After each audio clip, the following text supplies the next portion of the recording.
So, good morning, everyone. I'm here to discuss the chapter 3, the do's and don'ts of using the internet. So, first, let's talk about the etiquette. So, etiquette means the proper way of doing something. So, etiquette means the proper way of doing something in real life. So, in the internet world, we also have the netiquette, which also means network or internet etiquette. So this is very important because we are talking about the internet. And I'll show you the do's and don'ts of using the internet. So first, use the internet positively. So be kind, social, and creative. And second is, make sure your privacy settings are secure as possible. Encourage your friends to do the same. So, dapat no i-encourage ito ang mga atong friends or loved ones. So, it is not just making sure your privacy settings are secure, but also as updated.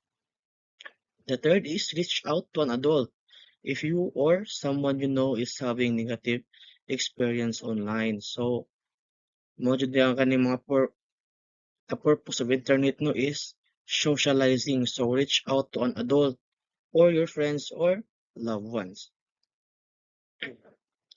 Fourth is report accounts that are offensive or using offensive themes. So, if maka-notice na ka ng mga offensive na iyang mga post or comments, so make sure to report her or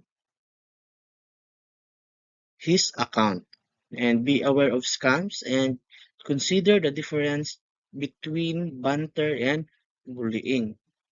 Think about how someone may feel about the comments you post. So, before ka mo comment sa kanang mga post or before ka mag-post, so dapat jud nga imong i-consider nga ang mga kanang mga people nga makakita sa mong post kung unsa ilahang ma-feel. So, also the don'ts, reveal personal information about yourself. So, example, full name, birth date, address or school or others that could be used to answer security questions. So, the first no, don't reveal personal information about yourself, especially the full name, birth date, address, or school. Next is make offensive comments or use foul languages, photos of yourself or others that you would not want family, your school, or future employers to see. So, dili jud ka maghimo og mga offensive comments nga makita sa imong family mo mga co-workers. And the third, don't spend all your time online. Although there are many communities online and it can be great way to socialize. And also don't forget the real world and people around you. So, najud kay time management. So, dili lang whole day nga nakakuan ka sa mga cellphone. So, privacy tips for teens. So, make sure all your settings are up to date because sometimes when apps are updated, they can refresh your privacy settings and can change often without you knowing. So it can be difficult to know what information of your own is available to other people and how best to protect yourself. So, dili lang kay ni para sa mga teens but also sa mga people nga nagamit o internet. So I have here a kaning video or YouTube link. So since taas man siya, so I will just forward your PPT na lang after my discussions.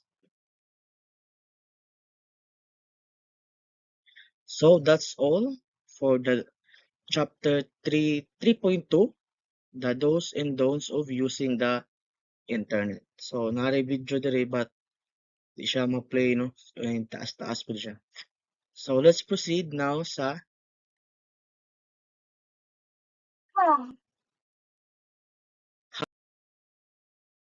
Hacking. So chapter 3.5 hacking. So unsa man day ni ang hacking? So first is a hacker. Is an individual who uses computer, networking or other skills to overcome a technical problem. The term also refers to anyone who uses such abilities to gain unauthorized access to systems or networks for illegal or unethical purposes. So a hacker might, example, steal informations to hurt people via identity theft. So identity theft is kana bitaw i-hack nimo yung mga identity or kopyahon nimo ang identity or bring down a system and hold it hostages in order to collect a ransom. So let's proceed sa types of hacker. So there are three types of hackers. So the first one is the white hat hacker. So white hat hackers are the one who is unauthorized or certified hackers who work for the government. So ang kanidayang mga white hackers is mga authorized and certified hackers na nag-work sa government or organization. So ang ilahang work sa ani mga hacker is to check the security systems nga naa sa mga government agencies or kaning mga bank nga kaning mga organization. So ang kaning mga white hat hackers ilahang i-check or ilahang i-test kung unsa ba kalig-on ang security services sa kaning mga government or organizations.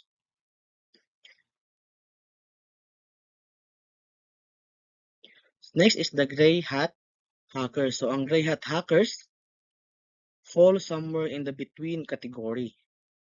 So nasa tunga-tunga. They are not legally authorized hackers but they work with both good and bad intentions. So ang kaning mga hacker ay kanyang mga hacker is kana bitaw moral kanang ang pag-hack nila is just for fun lang. So naara nila kung unsaon nila paggamit or unsay lang intention sa pag-hack. So they can use their skills for personal gain. It all depends upon the hacker. So if a gray hat hacker uses his skill for his personal gains, he or she is considered as black hat hackers. So ang kaning gray hat hackers is gigamit niya ang pag-hack sa kaning bitaw mga illegal doings. So ma-fall na siya sa mga kaning black hat hackers. So ang black hat hackers sa di can gain unauthorized access to your system. So mao ni ang katong mga ilang pag-hack is bad intention. So it can destroy your vital data. The method of attack, they use common hacking practices they have learned earlier or they are considered to be criminal. So in simple terms, so the black hat hacker are katuning mga kaning ilang intention sa pag-hack is bad. And let's proceed sa types of hacking. So first, the website hacking, network hacking, ethical hacking, email hacking, password hacking, online banking hacking, computer hacking.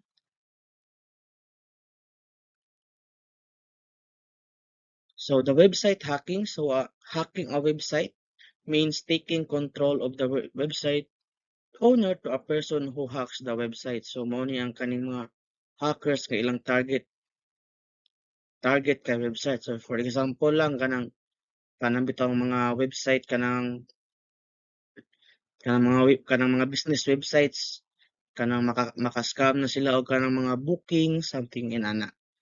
And the second is network hacking. So network hacking is generally means gathering information about domain by using tools like Telnet, NSLOOKUP, Ping, Tracer, Tetsat, etc. So ilahang pag-hack no kay nagid sa network. So for example ani nag-hack sa imong Wi-Fi.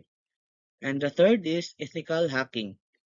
Ethical hacking is where a person hacks to find weaknesses in a system and then usually patches them. So, mao ni sila ang kating mga gray hat, oh, white hat hackers. Si yung squad man kay naka-ethical hacking. So, akong discuss earlier, no, to find weaknesses in a system and usually patches them. So, murag ilahang i-fix kung unsay mga nag-lock na mga security systems. And the fourth is email hacking. Email hacking is illicit access to an email account or email correspondence. So, mo ni ang kaning mag-hack og imong mga accounts. So, for example, i-hack nila yung Facebook para magamit nila sa kanilang pagka-identity theft. The fifth is password hacking. So, password cracking is the process of recovering secret passwords from data that has been stored or transmitted by a computer system. So, for example, kanang imong account nga i-change pass, especially kanang imuhang mga bank accounts, something inana. The sixth, online banking hacking. So, online banking hacking, unauthorized accessing bank accounts without knowing the passwords or without permission of account holder.